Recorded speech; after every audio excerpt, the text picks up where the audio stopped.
எப்போ சுதந்திரம் பெற்றுச்சுன்னு தெரியுமா? தெரியுமே. ஆகஸ்ட் மாதம் 15ஆம் தேதி 1947. அருமை, சரியா சொல்லிட்டீங்களே.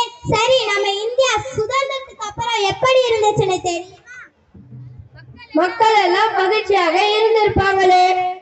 அதுக்கு ஒரு பாட்டு சொல்லட்டுமா? ஆட்டமோமே கல்லில் பாடுவோமே, ஆனந்த சுதந்திரம் அடைந்து விட்டோமே. ஆடுவோமே கல்லில் பாடுவோமே, ஆனந்த சுதந்திரம் அடைந்து விட்டோமே. ஆடுவோமே. இப்படி நம்ம இந்தியா சுதந்திரத்துக்கு அப்புறம் சில வருஷங்களுக்கு அப்புறம் காமராஜர் தமிழ்நாட்டின் முதலமைச்சராக தேர்வு செய்யப்பட்டார்.